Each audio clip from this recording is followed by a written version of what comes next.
Since 2020, so many families are hurting, trying to figure out how to help their kids. There's pain, there's anxiety, there's depression, self-harm, suicide rates are at an all-time high, eating disorders, cyberbullying. There's so many layers that parents are starting to feel really hopeless. And so I thought I would bring on one of my favorite therapists on our team, Andria Booles. She has graduated with her master's in marriage and family counseling. She has years of experience and just one of my favorite people on the planet. And so, Andria, I know personally you've walked through things as a parent yourself. Absolutely. And so we would love to hear your story and also some takeaways. You know, you've worked with a ton of families to help remove the shame, the fear, the isolation, and just that sense of overwhelm and panic, and then ground people back to here's some action steps. Yeah. So thank you for being our guest. Thank you for having me. You're welcome. All right. So what you feel comfortable with, can you just share as a parent, like help our people feel like we get you, we understand how overwhelming this is? Yeah, absolutely. So I have 4 children. They range from 18 to 27, and we've definitely had our share of difficult seasons and difficult times. Not any fault of blame, but just saying they had pain in their past and they didn't quite know how to process that. Yeah. So in efforts of trying to self-soothe, oftentimes one or two or a few of them sought things that were harmful.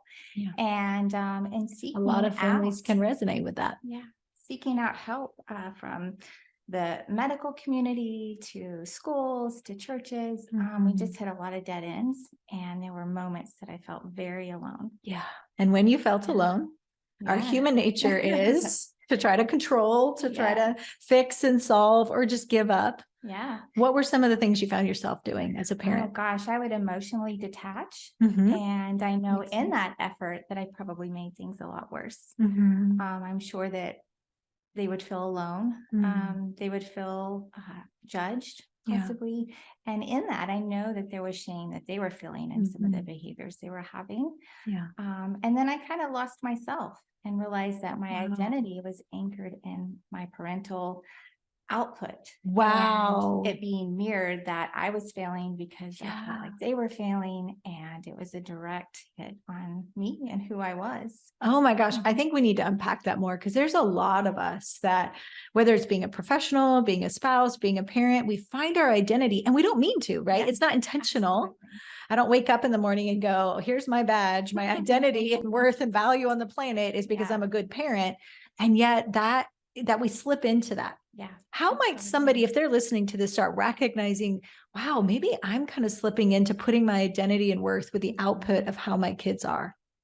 Well, just if you're feeling depressed when you can't help, if you're feeling like you're drowning because your children are drowning, if you're losing yourself in that process.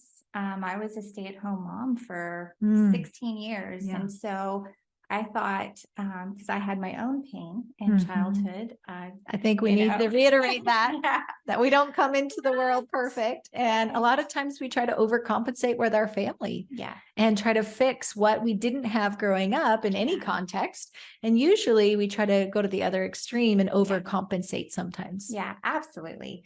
And I mean, I'll be the first one to say that my parents are amazing. They did the best job they could, but I was one of those latchkey kids. So I spent a lot of time alone. And so when I had my own children, I just thought, okay, I don't care what sacrifices we have to make financially. I want to be there for my kids. I want to be available. And in that sense, I still had brokenness. So I was physically there, but not always emotionally there. I think we need to unpack that. Yeah. Because a lot of us, we think, you know, I'm driving you here, I'm picking up groceries, I'm showing up, I'm talking to you, I'm asking about your day. But sometimes we can kind of pull back internally, just out of self-preservation. We're stressed, we're overwhelmed, we're thinking through the 12,000 to-do list items today. And yet we have someone in front of us and they might feel alone, even though we're in the same room. Absolutely. What are your thoughts on that to help us understand it? Oh gosh, I think even especially if we add the phones now, right? So many people just, they're using that to survive. they're using that to numb their pain. And so they're scrolling and they're present, but emotionally the attachment isn't happening. Yeah. Wow. Children they have their own iPads, they have their own iPhones, they have, they're trying to connect somewhere, but it's not with a human being. It's not with the mirror neurons that are right in front of them. Yes. That's so helpful. And I think we've all been at a restaurant and we've seen whether it's a couple or a family, and, no judgment, no shame. We're all human and have limitations, but we'll see people that are at the same table and occupying the same space, but you can tell they are not connecting. Absolutely. And really, again, it's not a shame or a judgment, because it really is a survival skill. Yes. I mean, it's part of the self that is not wanting to feel pain, not wanting to feel disappointment, whatever is underneath that hasn't been brought to the surface or the consciousness. And it's just trying to move forward and do the checklist things. Yes.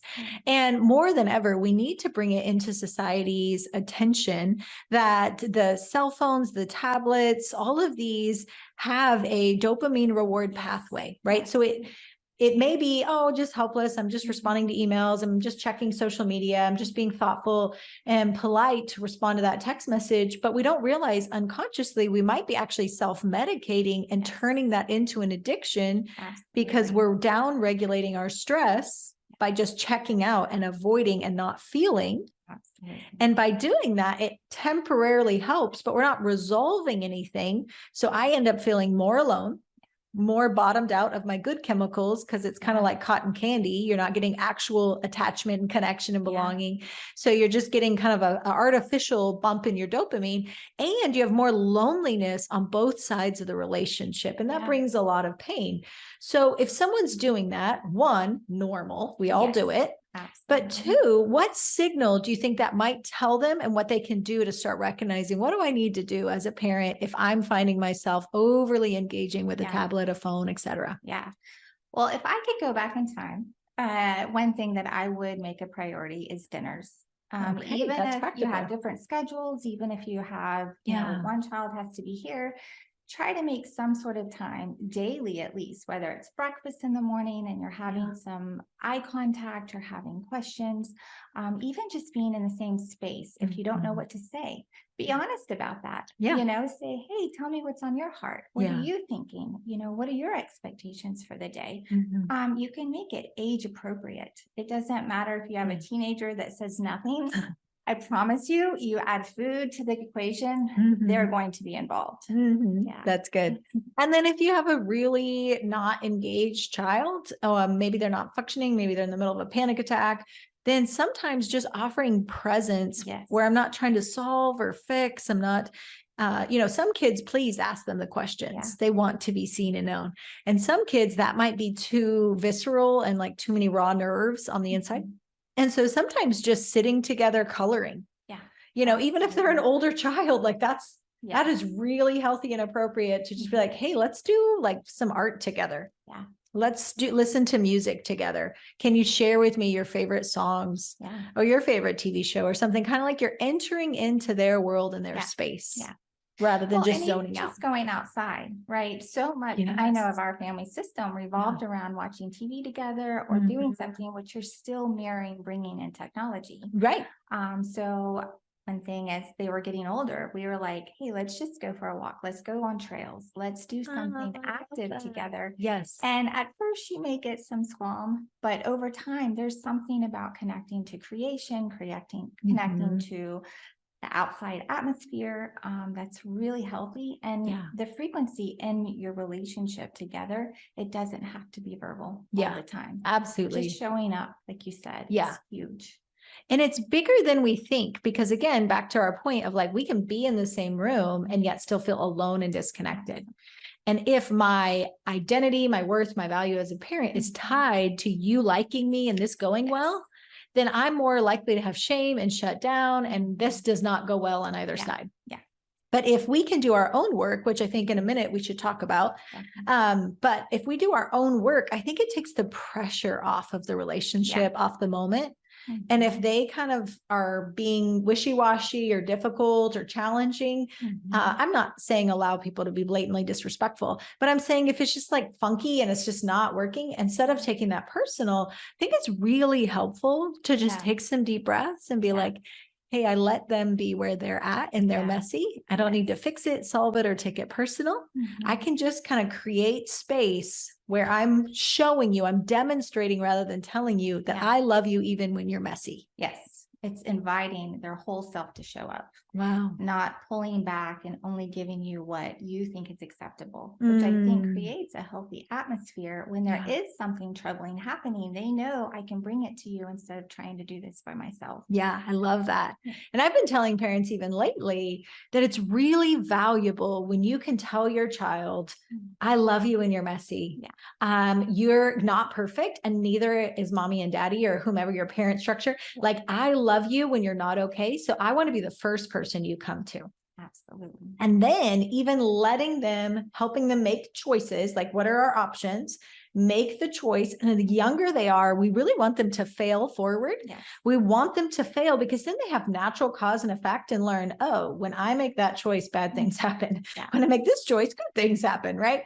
The problem is if we're so tied in as parents and our worth and our value into the performance of this kid and them not being anxious and not hurting themselves, if that's the case, then we're going to accidentally overlay our will, be overly invested, but not in a way that actually ends up kind of codependently protecting and insulating them, because I'm actually insulating my own anxiety and threat from my own childhood or my identity wrapped in parenthood, that then they push away and they individuate even more from you.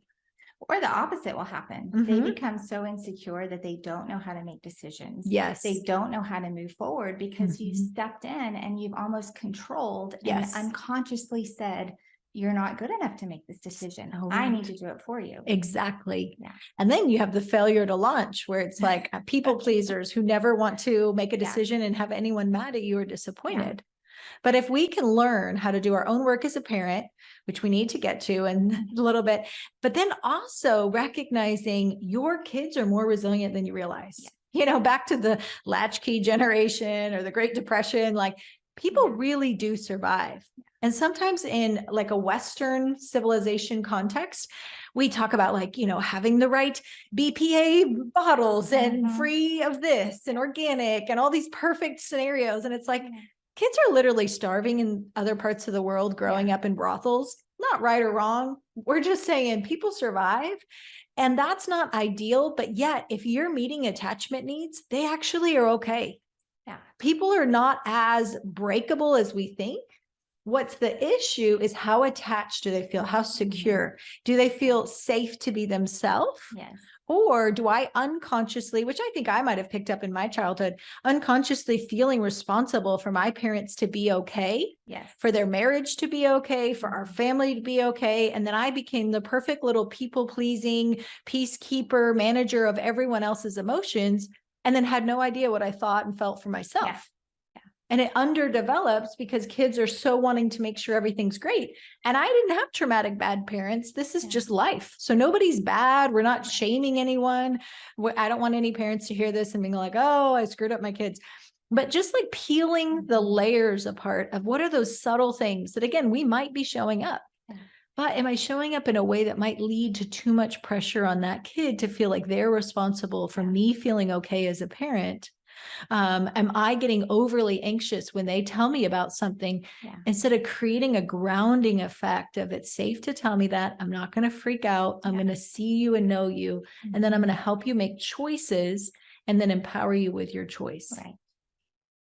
And there's a huge difference of showing up and then actually attuning with who they are. You have to explain that. That's such a good point. It's just meeting them where they are and letting them have choice, letting them have an opinion, letting them fail, like you said, letting them be who they are kind of learning who to be and then feeling safe and expressing all parts of those. A lot of times, again, it's about rescuing, it's about performance, it's about getting into the right college and having the right GPA and not being friends with this person. And it really is controlling who they are. And so they're not making the choices. And then whether they rebel and go, okay, I'm going to go over here and be the extreme, or they're too scared to even step out outside of those expectations. Yeah. And then kids can also be really compliant to your face because they want to protect the attachment. And then their mental health symptoms might unconsciously be redirected to something like food or self-harm or dating someone they shouldn't, and not blaming anybody by any means, but just saying, if we could step back, do our own inner work, we are able to be less anxious, less overwhelmed, that their mental health struggles, their addiction, whatever they're dealing with, that we're able to steward that from a place of peace and rest, rather than feeling so tied up and overwhelmed and hopeless that we're checking out or we're rescuing and ruminating and trying to fix and solve. That we really want to learn how to say, my kids are resilient. I am a good parent. I'm doing a good job, the best I know how. And even if right now they hate me and it's really sucky and terrible, most people are pretty adaptable and come through that if they can learn how to individuate well. But sometimes their individuating behavior triggers our fear of abandonment, being unwanted, being rejected. And so can you speak to that from a parent? Some of our own childhood things might be affecting the current relationship and we have no idea. Oh, absolutely. So like I said earlier, having this expectation that maybe my parents were busy and I was alone, that I was going to boomerang and do the opposite, which actually gave the same variation in a different way.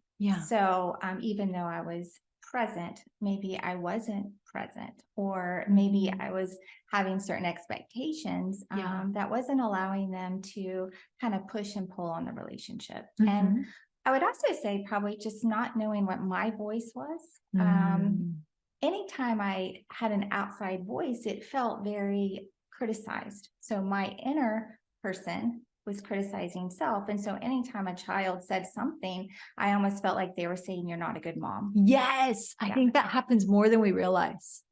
Wow, that's really good. So unpack that a little bit more. The kid gives feedback, or a teacher or a therapist gives feedback, and all we hear is, I am a failure as a parent. I see that happen a lot. So I wasn't able to take in what they were actually saying about what their needs were, about the expectations, even giving them time to fail. It was just like, okay, well, how do we just fix this? Right. My own anxiety. I want a solution. I want to fix this. Absolutely. Wow, that's so good. And so if someone's listening to this and they're like, okay, check, right? And there's variations of this. And trust me, 99% of the population is like, yep, if I have raised a kid at some point, I resonate with one or more of these. So what are some things that we can start doing to, one, be careful that we're not making an inner vow from childhood and then now trying to overcompensate to do the other extreme? So let's start there. What do we do? What's the first step, would you say? I would say the first step is to do the work on your own heart. A lot of times when we have parents that are coming in for crisis, we kind of call the child the identified patient. Exactly. And so everything in the family system revolves around that one. And unfortunately, that becomes unknowingly that the child's identity is in being the problem. Yes. And so the parents never have to focus on self. They never have to do their own work. They never have to recognize there's pains and wounds and trauma in their past that has been unresolved that are leaving fingerprints through their timeline to the present time. Yes, absolutely. And it happens with every single generation. Absolutely. So if you're listening to this right now and you're like, oh, I don't know about all this, you can look up family systems.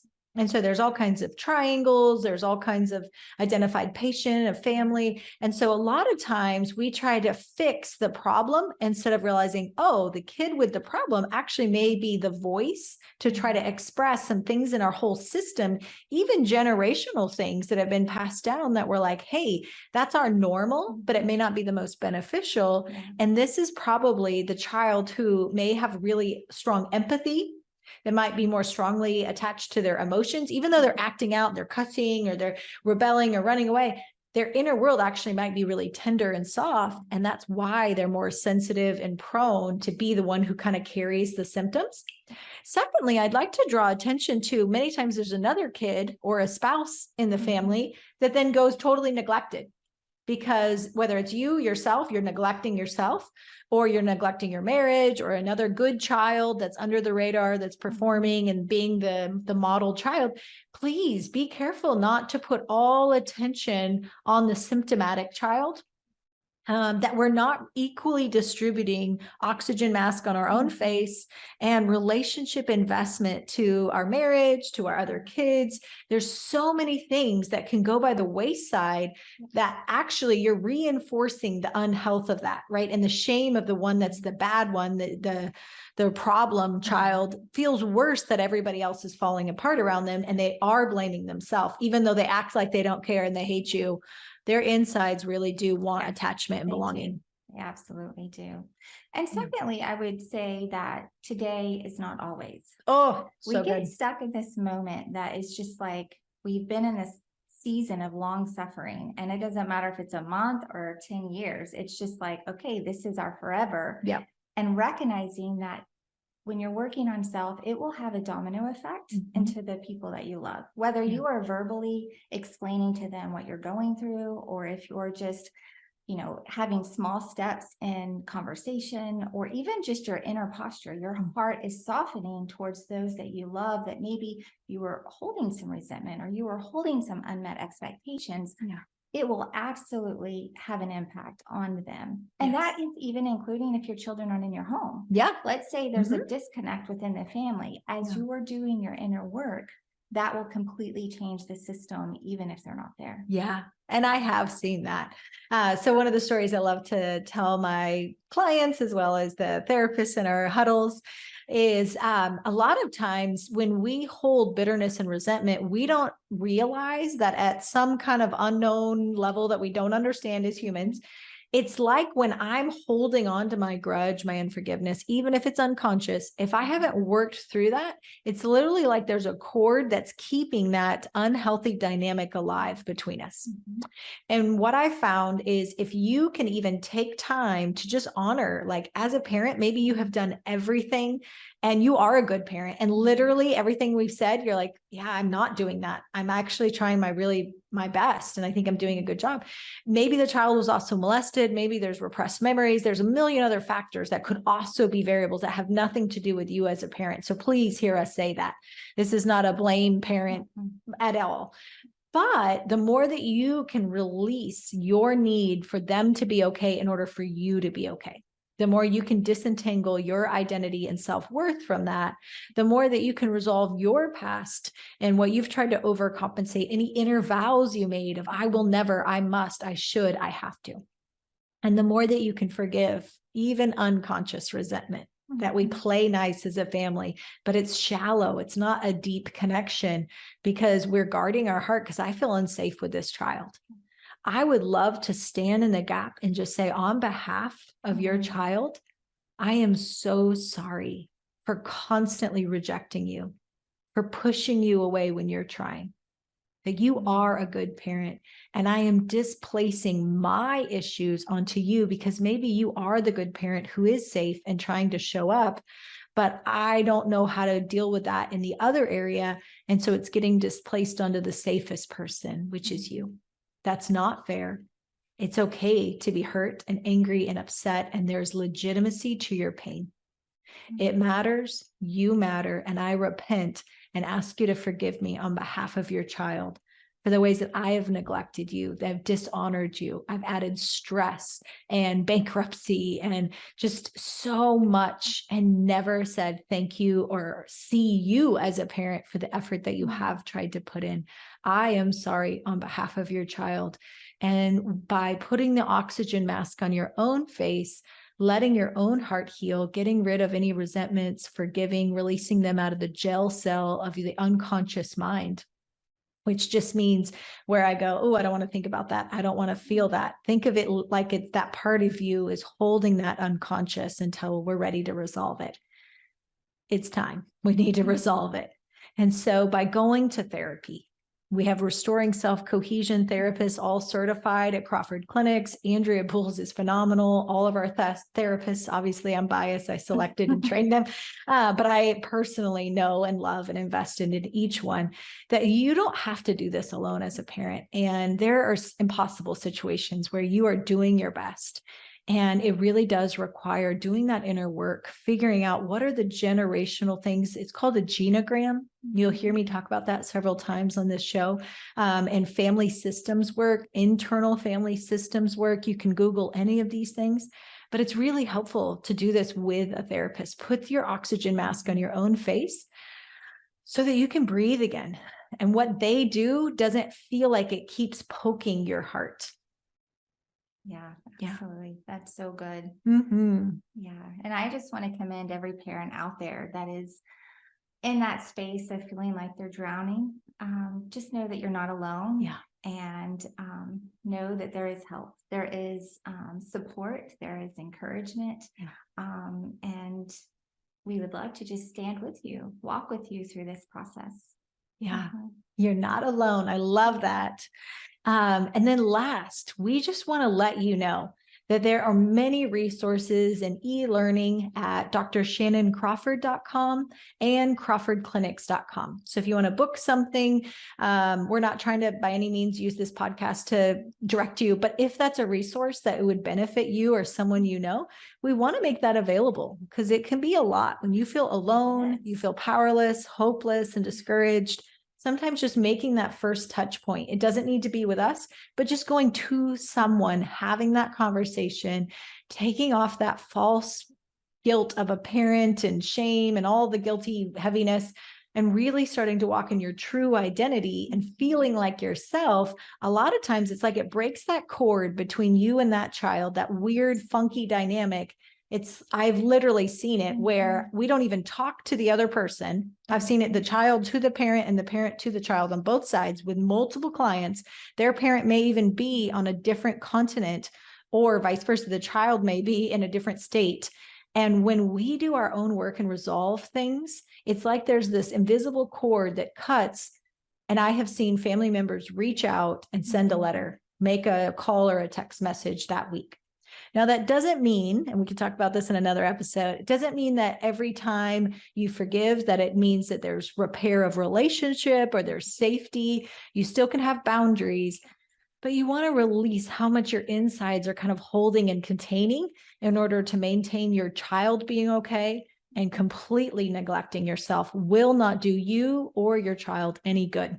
Most things are targeted toward the child, but we wanted to do an episode to really empathize with what that's like as a parent. You are showing up, doing your best. You're listening to this podcast, and we honor you and recognize the effort you're making.